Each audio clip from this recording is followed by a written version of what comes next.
Hi, everybody. Sanjay Swamy here again with another episode of the Prime Venture Partner podcast. I'm delighted to have Ganesh Balakrishnan here. Ganesh is the co-founder and very well-known entrepreneur now from Flatheads, and many of you would have seen him on Shark Tank. Ganesh, welcome to the show. Thank you, Sanjay. Glad to be here. Wonderful. So it was great catching up with you a few days back, and I was amazed to hear your journey. And of course, many people are perhaps familiar with a small piece of the journey at Flatheads. But we're great for you to. I guess we'd like to cover three things. One is a little bit about your background itself, both growing up as well as what education and things like that, and your early career journey. Then would like to spend some time on the Flatheads experience. And of course, I'm sure a lot of people are intrigued by what happened when you stepped out of the tank and came to your decision then, and where do you go from here, right? So our audience, of course, are full of generally entrepreneurs, and I'm sure there were a lot of takeaways and learnings over these several years that you've been an entrepreneur, both with Momoe and Flatheads. And it'd be great for you to share some of your insights. So that's the background of this episode. Sure. I personally believe that there is no such thing as a failed entrepreneur. I think there are unsuccessful entrepreneurs, but we generally learn the most in such experiences. And so I think that's where I think most people would benefit a lot from your insights. Right? Sure. So so let's start. A very quick background of yours and growing up and college and things like that. Sure. I'm a small town kid, brought up in Nasik. My dad was in public sector company called HAL. As was mine, yeah. Yeah, small trivia. Sanjay, you're my senior from the school in Sunabada, Orissa, where I spent a couple of years. And of course, we didn't overlap because there's a long gap. But hey, we may have overlapped. Why do you tell everybody all my secrets? Yeah, I don't want to date myself. Post that, joined IIT Bombay. I was a mechanical engineer and graduated during the Y2K boom, where I was one of the rare guys who said, I'm not going to go into coding, I'm going to stay in core engineering. Went to the US, became a refrigeration engineer and worked there for a company called Ingersoll Rand. Got a chance to set up their engineering center, captive engineering center in Bangalore. So moved back to India in 2004. Then decided to get on a general management career path. So had to do an MBA, and that was from IIM Bangalore. So graduated from IIM Bangalore in 2008. Since then, I've been in business and marketing roles. So consulting with Bain and Company, innovation and strategy with Honeywell, and then 10 years of entrepreneurship where, across 3 startups and 1 unicorn, have run P&Ls and done marketing roles as well. So we had a mobile payments app that we launched called Momoe in 2013, which was offline payments. I was the CMO there, co-founder and CMO. So building out the app as a tech forward, funky product for the techie crowd, right? Mobile, pay with mobile when you're out with your friends at a pub. That was the core proposition to begin with. This was pre-UPI days? Very much pre, yeah. So this was when 3G had just launched, right? So we were pretty much one of the first people to do this in India, right? In terms of offline, pure mobile payments. When I think EasyTap was doing Square kind of white payments with hardware, we were completely hardware free. So we were a payment gateway on mobile effectively, right? So did that for 3 years. We got acquired by Shopclues, which is a unicorn at that time, was a unicorn at that time. Transitioned over to their merchant ecosystem and ran their entire merchant ecosystem P&L. We were one of the small profitable P&Ls inside that large, burn e-commerce P&L that there was. At a time when being profitable was not fashionable. Yeah, at least the merchant side we were profitable, right? So that was something that we used to proudly show to the board. Post the lock-in was over, got out and started a D2C brand called Flatheads. So 2018 is when we kicked off the brainstorming on it. Flatheads is a casual sneaker brand, specifically making great shoes for work for the Indian tropical climate, right? So that was the thought process. Launched it in November 2019, and I was the co-founder and effectively running the business, right? So my co-founder Kash was a design guy, so he was handling design, sourcing, supply chain, and I was handling the entire demand side of the business. So branding, marketing, channels, international expansion, and so on. So that's been my background. So wonderful, wonderful. So maybe we can dive in perhaps to the two startups. We start a little bit with Momoe in terms of, I recall seeing the app in a few places and, of course, trying it out as well. And I think we had briefly met at that time. And if I look at it, in hindsight, it was probably a bit too early for its time. And I think the tech ecosystem or the payments ecosystem was still on the card rails and not really very mobile friendly at the time. And I've also sort of been there very early on the card rails when it was not quite mature for mobile payments. And at the time, the only thing that was really working was the wallet based approaches. Yeah, UPI. And it was just before UPI came in, right? I think UPI sort of changed all of that and sort of put an end to the closed loop payment type of ecosystem. But share us a little bit of your learnings, from that experience, right? And why you decided to take the exit when you had the opportunity presented itself. Sure. As you said, we were probably a little early in the game, right? Because, payments on mobile, especially with a PG, as you said, with OTP and all that, the failure rates were pretty high, right? So we actually had to build a, tech stack for payments, which actually worked on effectively edge as well, right? So that was because as opposed to a mobile recharge, which happens, even if it fails, you can go back and try again 10 minutes later. At the restaurant, you can't do that. When you leave, you have to leave, right? The restaurant won't let you. The dishes. Yeah.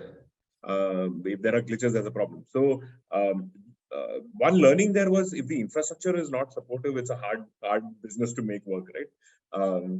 So we actually partnered with a Wi-Fi provider inside restaurants to go together and set up Wi-Fi wherever we were enabling payments, right?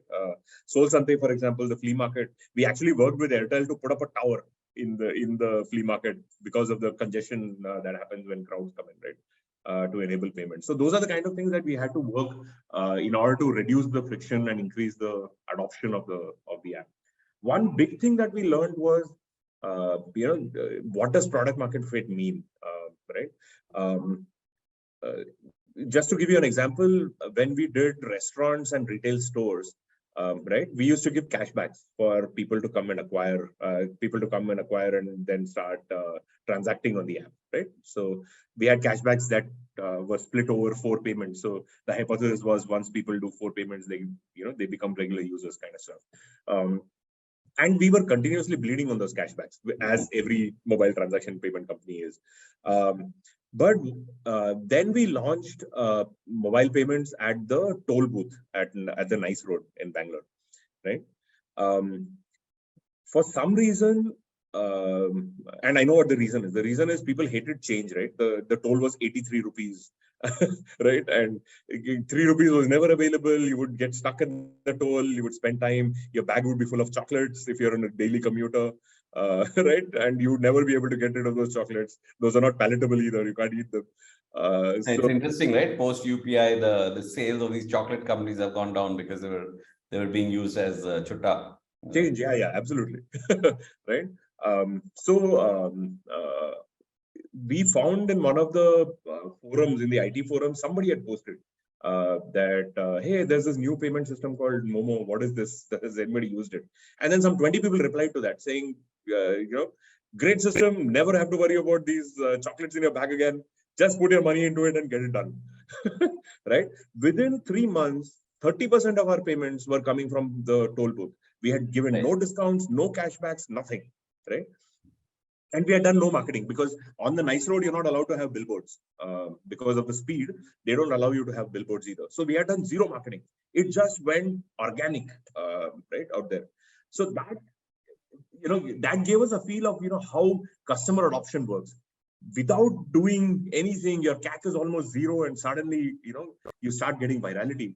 That is where we saw product market fit happen in front of our eyes. Why we decided to exit to Shopclues? So we were actually out there raising our series, well, at that time, Series B, and we were out to raise about 20 million. That is when Paytm raised their, massive Alibaba round, right? Every investor we went to, the first PR release that that Paytm did, they said we are moving it offline now. Right. So the biggest question that was there when every investor's, meeting was, you guys are raising 20 million. Here's another guy with 600 million out there. What are you going to do? Right. So one thing we realized was we had to scale very rapidly. Right. We were adopting the city by city micro, pin code by pin code expansion kind of a model. Now that wasn't sustainable anymore. We had to grow very fast. So we had to find either somebody who had a nationwide merchant network or somebody who had a consumer network or both, right? And then piggyback on one of those rails. Otherwise, building a two-sided, ecosystem is very, very slow and very, very, high burn. Which is when we started talking to a multiple set of players. Also, regulations played a big role, right? So this is the other big thing that we started realizing. If you're in a highly regulated industry, and payments is one of the most highly regulated industries, yes, you're dealing with people's money, right? Things can change very rapidly, right? Raghuram Rajan introduced payments banks as a proposition. All the big telecom players came in. Airtel, Vodafone. Everybody, Jio, everybody was doing payments. And so suddenly we were dealing with massive players with unlimited budgets pretty much in this ecosystem. Second, UPI came through. I'm sure you know the story of UPI because you were one of the guys doing it. So that completely changed the unit economics of our business. We were doing card payments, right? So our gross margins were 2%, and then the top line was 2%, and then you had to work with that. UPI completely changed the game. It became free, right? So suddenly, business models turned upside down. So that was another big thing that we had to contend with. KYC became more difficult because they started cracking down on a lot of the PPI licenses, wallets, because UPI became, they wanted to push UPI, right? So a lot of those things started happening, and it became increasingly difficult for us to manage the burn, right? So we wanted to find an anchor, and that's when we spoke to a lot of e-commerce companies. Eventually, Shopclues worked out because they also had a gap in their leadership team, which we could fill as a void, right? So that's where the deal finally came through. But the beauty of Shopclues was, if you look at banks, right, the biggest private sector bank at that time who had a massive retail merchant base where we could enable mobile payments was ICICI. I think they had 2.5 lakh merchants in their list. Correct me if I'm wrong, if I'm completely off on these numbers. It is much better. Shopclues had on their e-commerce platform more than 1.5 lakh merchants, right? And while we were there over 2.5 years, we grew it to almost 5.5 lakh merchants, right? These were merchants who were retailers who were basically micro SMEs, micro enterprises who were also selling online, right? So we brought them onto the platform. And the beauty of our system was we had a billing POS where you could also, quickly take a picture of whatever product you're selling, and you could digitize it onto the Shopclues platform as well.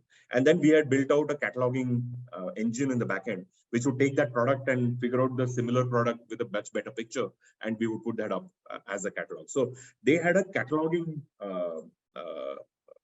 pipeline built because of the POS we had built up, right? So that was a win-win for both Shopclues and for us. We could acquire their entire merchant base and enable payments there. At the same time, they could get their catalog and make them digital as well. So that was the thought process there. Got it. Well, we could dive into that a lot more, but we have some more interesting experiences after that to discuss. So what led to Flatheads? What did you think? Why did you think the timing was right, the opportunity was interesting, and that you were well set up to execute on it? So tell us about the business itself and then the thesis behind it. Sure. We exited Shopclues in 2018, and one of the things that we saw was I was handling the merchant ecosystem, right? So there were a bunch of merchants who were actually building micro brands inside the marketplace, right? Even at a 500 rupee order value, they were building positive economics businesses, and people were coming and repeating on their products because the products were great, right? So they were building micro brands inside. Well, you can call them labels, but they were building it inside as a profitable unit economics business, right? Which is when we started thinking about, what, if you look at how this has played out in, Europe, in US, and in China, every time you hit that inflection point of disposable income, where people start saying, hey, okay, I'm done with commodities, right? Let us really think about why should I have an emotional connect to a product beyond just the functional value. That is when brands are born, right? And we have been a brand starved nation for the longest time across categories. So maybe this is the inflection point because disposable income has started hitting that. You can see those signs in the horizontal marketplaces, getting to decent scale as a percentage of the overall retail market. You can start seeing vertical marketplaces coming through in the online space, like Nykaa, Myntra, right? Building those out. The next phase we felt was, the age of brands that was going to come in the next 10 years in India. And the beauty of doing it digitally first is you can be low inventory, you can play, I can almost put up a picture. Like, for example, right now what we're doing is a pre-order where I don't even have the shoes in production, right? I've just put up the catalog picture and, people are buying already. So I can cut short my working capital cycles by quickly putting out catalog images as renders even, and gauge interest and then quickly start manufacturing according to what the sales intelligence tells me. There is a lot of nimbleness that you can build into your supply chain without locking up inventory in multiple places as offline guys do, right? So that was the thesis going in. The second piece was also the entire plug and play engine was built out in India, right? The delivery was possible in most parts of India that you wanted to reach, right? You had to plug in with the warehousing and delivery partners, and that was always there.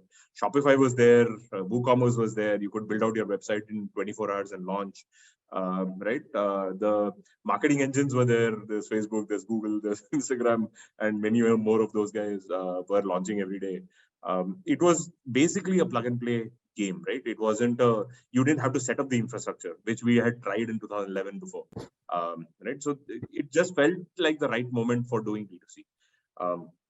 Why footwear? Because my co-founder is a shoe fanatic, if you will, or a shoe freak. Utkarsh is a designer, so he owns about 150 pairs of shoes. And he even buys shoes to cut them up, right? He's crazy that way, to see what the material is inside.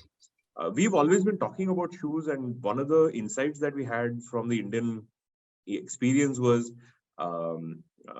sweating is a huge problem, right? Breathability is a huge problem. Your shoes are like microwaves. While you are comfortable in your t-shirt every day, your feet aren't that comfortable. They're sweaty, they're not breathing enough, right. They're smelly, right? There's a lot of whole bunch of problems there. Then we said, if we have to attack it and if you look at it from a consumer behavior perspective, people were shifting from semi-formal or casual, semi-formal wear to casual wear at work, right? Jeans were becoming the order of the day. Right. I remember Goldman in 2017 announced that they were allowed, employees were allowed to wear jeans. If the most, stiffest bank can say, hey, we are allowing jeans, then pretty much there is a change happening, right? Right. So we said, maybe this is a great moment for us to look at what is the casual Hush Puppies equivalent, right? Hush Puppies has done a great job of comfort as well as, appropriate semi-formal and formal wear. Can we do work appropriate casuals? So that was the thesis of the idea, and build it specifically for the Indian tropical climate. So that was the thought. When we dug in further, turns out we are the second largest consumers of footwear in the world. obviously, because we are the second largest population in the world. And the casual footwear market itself is more than $1 billion in size. And while there is a lot of clutter, there are niches beginning to form. Right? You can see Crocs building out a 600 crore brand solely based on comfort and bohemian style. Right? Style doesn't matter; it's all about comfort. Solely, based on Then there is Roosh, who's in the formal side, built out on pure customer experience and education on what a great leather shoe looks like, right? They built out a 600 crore, 700 crore brand. So there are examples of these $100 million brands being built out in India in the last decade. We said, hey, maybe this is a good shot to give, in the workforce casual segment. Got it. So walk us through, some of these assumptions, what worked, what didn't work, and what surprised you both positively and not so. Yeah. One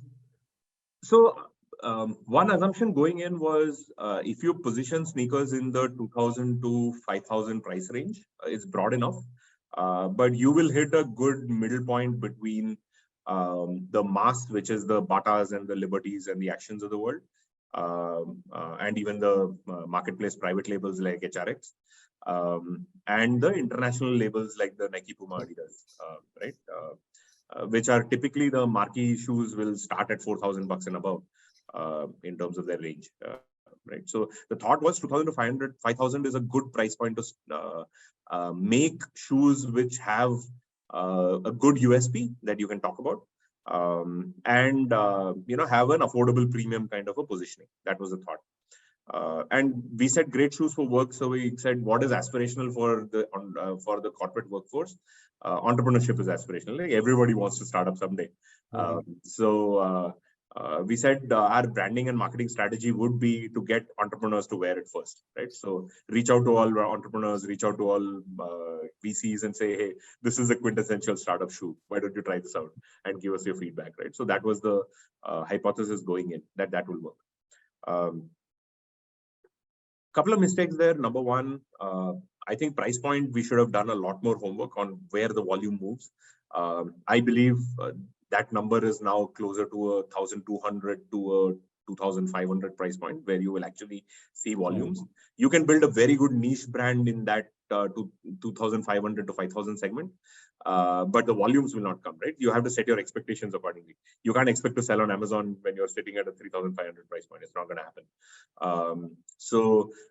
Pricing makes a huge difference. And accordingly, taking pricing as the target, we should have worked backwards into the supply chain. Our approach was, let us make these shoes with a good USP. Let us try if we can play around with price to get a product market fit. And then we will accelerate on and build our supply chain backwards. Right? We were off by 1,500 rupees, I think. And that was a huge gap. Second, within 4 months of launch, the whole concept of great shoes for work went away. We hit the pandemic, right? The core proposition with which we launched actually did not exist anymore. Right? So now you're saddled with inventory, your shoes are not going anywhere, you're paying for storage every day. We were really in survival throes, right? We were trying to figure out what to do. We actually asked our suppliers if you can give us masks, and we were selling masks for the first part of our lockdown. Right? So all those existential pangs were happening at the same time. Right? Given that, maybe, a couple of advisors told us, a couple of investors of ours told us, you know what, best thing right now, the way this pandemic is going, take a 1-year vacation, close down your books, tell your employees to chill and come back after 1 year, and then restart your business after 1 year. I believe a lot of VCs did that. In your case, were pricing, pandemic, and pause. Ironically, yeah. Nice. I like that. And fourth is place.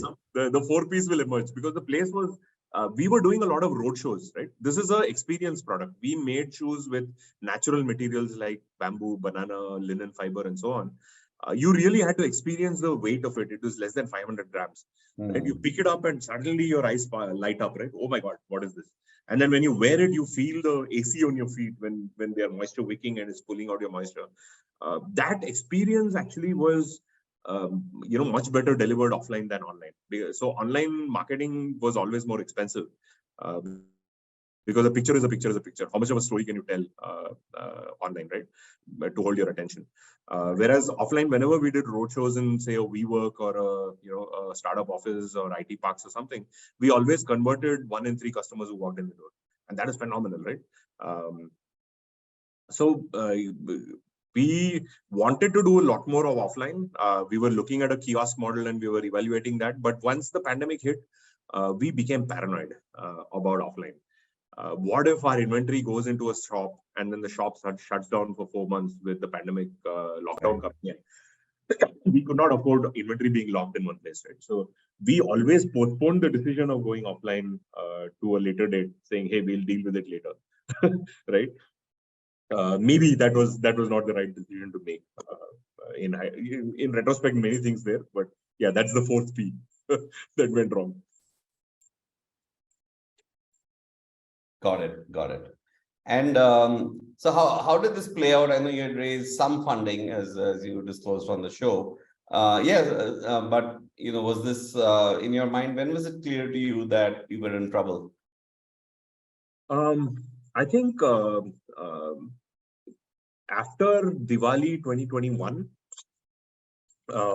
we were at a crossroads, right? So our second range of sneakers we had already launched and that was done. We had to make a decision on whether we need to invest into molds and create our own sneaker, which is the third range.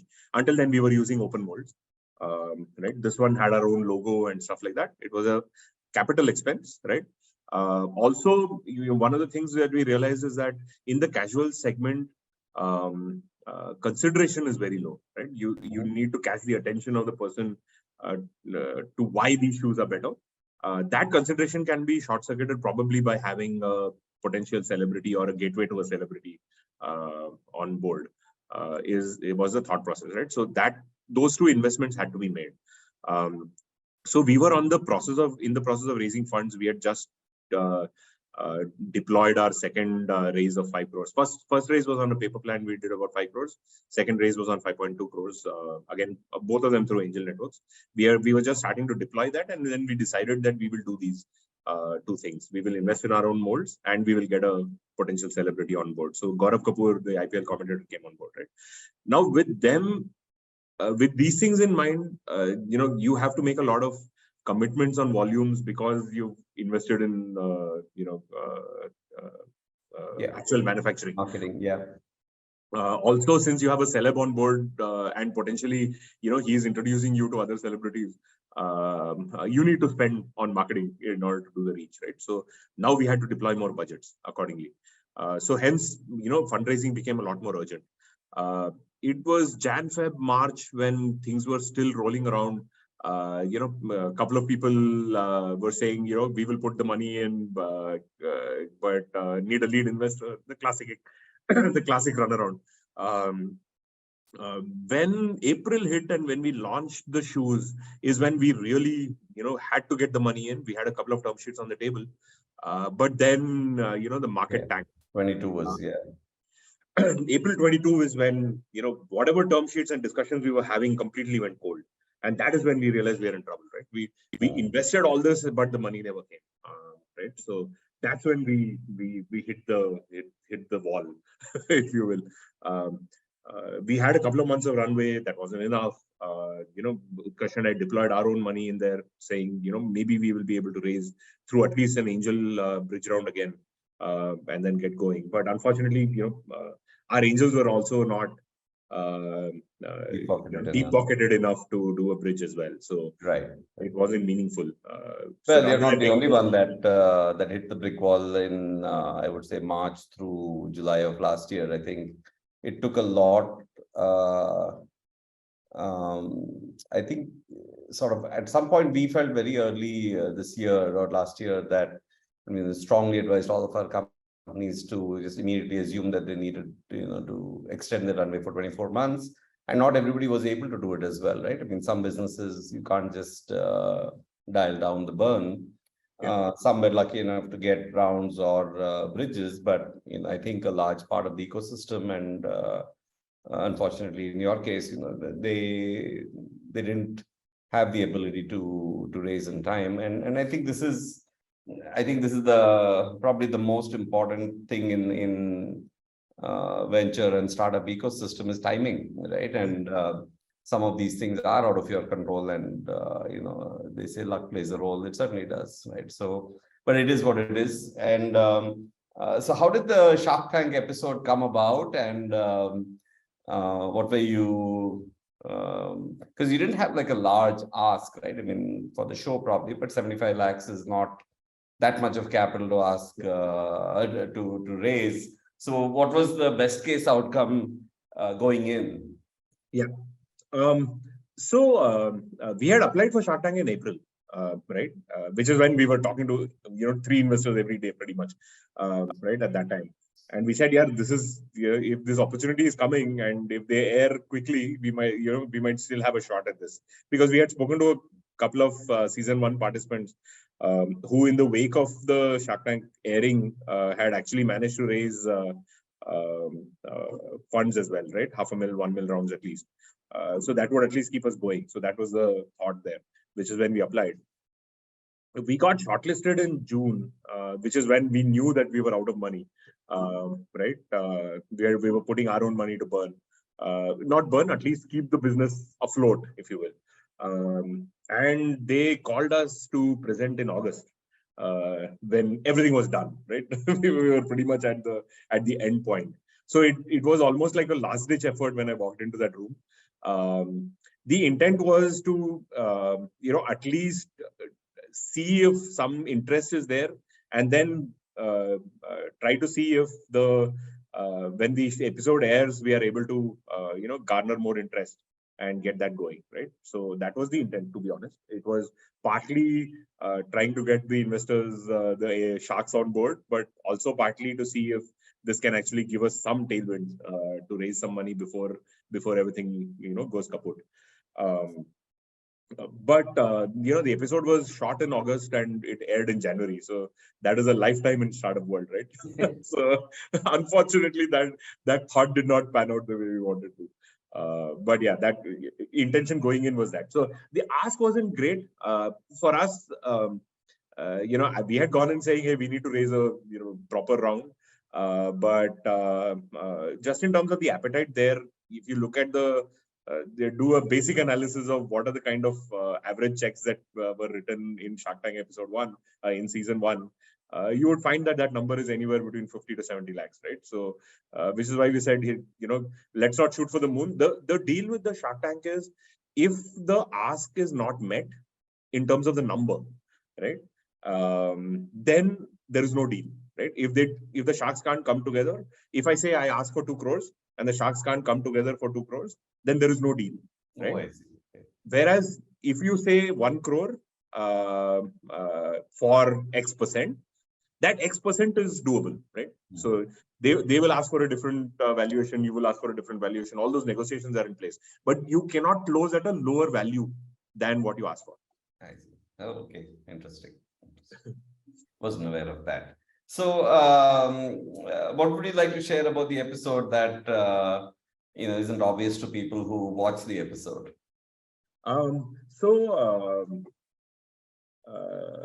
Couple of funny things happened. So maybe I will start there, because there has been a lot of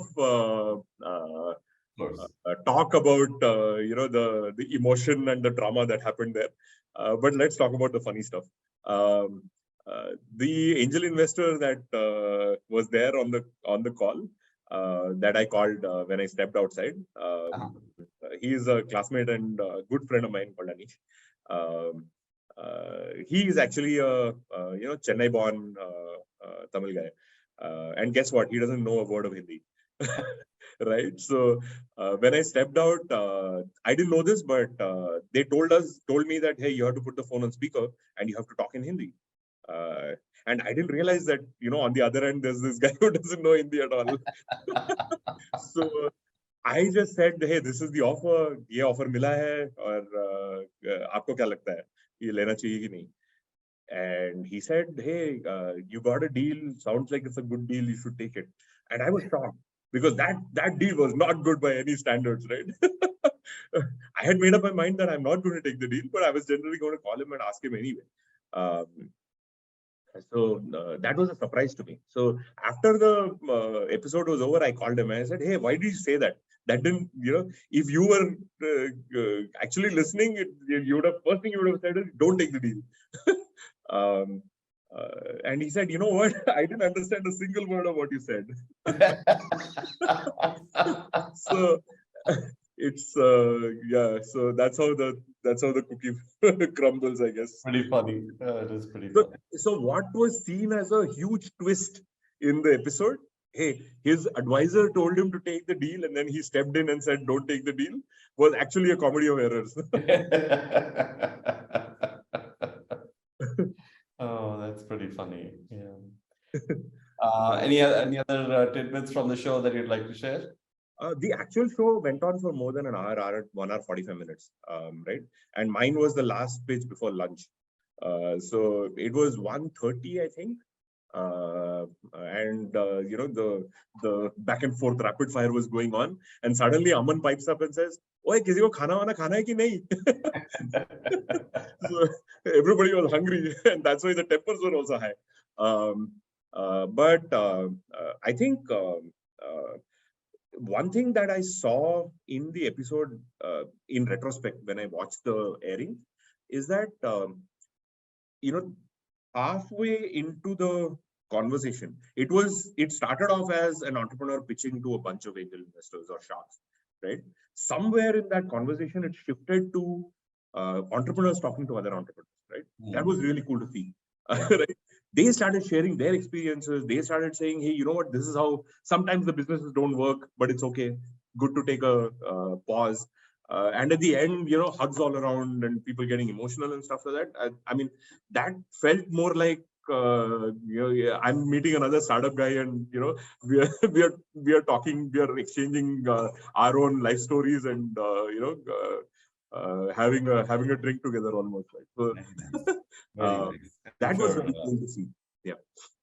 No, I'm sure you've probably built a lot of relationships, and I'm sure after it's aired, and just like our conversation here and over the last few days, you've got some newfound stardom here. So tell us how you're dealing with some anecdotes and how you're dealing with it. So this was completely unexpected, right? I was actually honestly embarrassed when I walked out of that room because I had broken down and stuff like that. But just the outpouring of empathy and people sharing their own stories, saying, hey, you know what, I was in a very similar situation. I did 2 startups, both of them didn't work. I'm back in a job right now, but now you've given me the motivation to try again.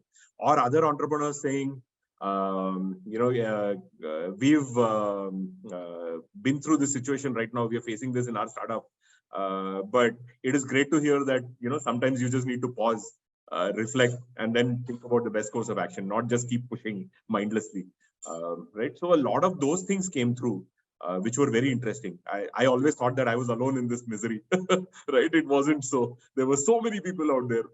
That was very clear, right? And that resonated.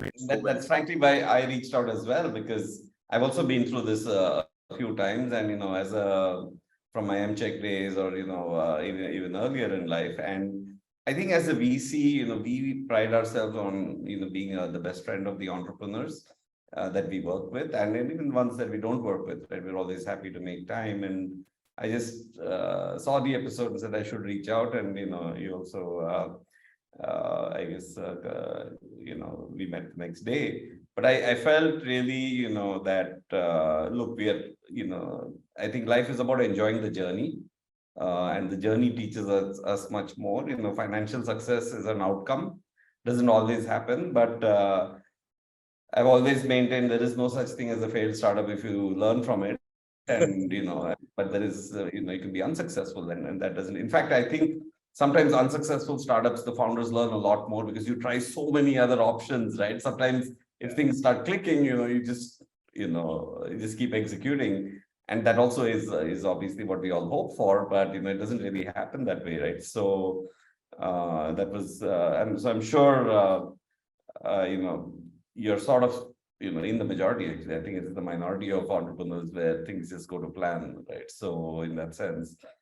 But tell us a little bit about what's next for you and Flatheads, and what are you looking forward to next?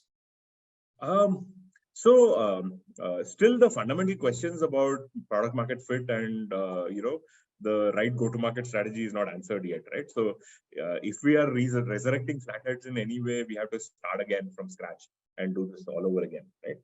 Of course, you have a lot of learnings, so you will probably not make the same mistakes again. So that is a plus point, but effectively you will have to look at it as a new slate, right? So with that in mind, I'm really thinking, what is the best way to take this forward? Is there a larger umbrella under which Flatheads can sit? Right? Maybe a portfolio of brands, maybe another brand where this becomes a sub-brand specifically in the sneaker segment, where we have a little more leeway to experiment and play and figure out the right positioning for this going forward, right? So that is one thought I have, potential buyout or an acquisition kind of a scenario. The other thing I'm exploring is, are there operators who are interested to come and run this on a regular basis, on a daily basis, where we can work together and make Flatheads what it needs to be. On my end, I think the takeaway from that entire episode was also that, hey, I need some financial corpus. I need some stability in my life, right? 10 years in and I'm broke. So maybe there's time to consolidate it a little bit and then come back again with renewed vigor later. So given that, I think I don't know if I'll be able to do this as a entrepreneur with sustenance anymore, right? Which is why I'm saying, is there an operator kind of a role where I stay on with and be the face of the brand, building in public kind of stuff, where there is an operator who comes and runs the everyday show. That is the other option we are exploring. Right now, we've done something exciting. We've launched a limited edition set of sneakers called the Not Out Edition, taking from Aman's statement saying you're down but not out, right? There is some phenomenal traffic that is coming on our website. We launched it at 8:30 a.m. this morning. We've already sold 250 shoes, right?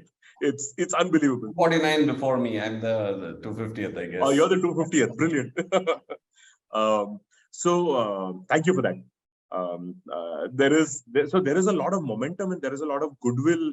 And this is almost like the entrepreneur's dream, right? This is brand awareness built pan-India and even international. People in the US are buying shoes from Zappos now. Oh. Right? So that is something, that virality is something that we've got. Now, what do we do with this virality right now is the key, right? So I'm keeping it alive while I try to figure out the next steps for Flatheads, right? As a VC, I'll ask you this question. Would you invest in Flatheads right now at this situation? I don't know. Yeah. Certainly like to take a look, but I just don't know. I mean, the devil is always here in the details, right? And absolutely, you don't typically do D2C, but I would say, I think one of your biggest challenges would have been distribution. So I was sort of surprised to hear about the pricing piece, but maybe the show has given you the visibility and the distribution that no marketing budget could buy you, right? So it might suddenly become a viable investment opportunity for venture capitalists to do D2C specifically, right? Because, really there's product market fit and then there is distribution, which are two big things that that need to be solved. And it is the second one seems to be solved if you can get the PMF going. Right? Yeah, absolutely. No, so exactly what you said, right? Now, I didn't mean to put you on the spot, Sanjay, but my intent of asking that question was, suddenly is this an investable business? I don't think so, right? There is still a lot of work to be done in order to figure out the right way to do it before it becomes an investable business, right? So yeah, but sometimes some of these things, these are, if there are 2-3 dimensions, right? There's the team, there's the TAM, there's the timing, there is, distribution, differentiation, and product market fit. And, you may have just cracked one of the biggest things kind of by accident, not by plan. That doesn't matter, right? You might rather be lucky than good, as they say, right? Yeah, absolutely. Perhaps it's time your luck turned, right, to your advantage, right? So I really applaud you for keeping it going and looking forward to still figuring out. So what you're saying is the picture abhi baki hai, the journey is still continues. And I think that is what a consummate entrepreneur is about. So I wanted to close by saying, hey, maybe it is a new incarnation of Flatheads, or third time is lucky type of situation. But we big fans, wish you all the best, and would love to stay in touch. And I'm looking forward to receiving my pair of Flatheads, and wish you the very best in the journey ahead. Thank you, Sanjay. This is great. Had a very nice conversation. I think a lot of the behind the scenes which I've not talked about anywhere else, I've told you guys. So there are some good nuggets here which will be interesting for podcast listeners. So good fun. Wonderful. Thank you so much, and talk to you soon. Cheers. Cheers. Thank you. Take care. Dear listeners, thank you for listening to this episode of the podcast. Subscribe now on your favorite podcast app for free, and you'll be the first one to know when new episodes are available. Just search for Prime Venture Partners Podcast in Apple Podcast, Spotify, Castbox, or however you get your podcasts. Then hit subscribe. And if you have enjoyed the show, we would be really grateful if you leave us a review on Apple Podcast. To read the full transcript, find the link in the show notes.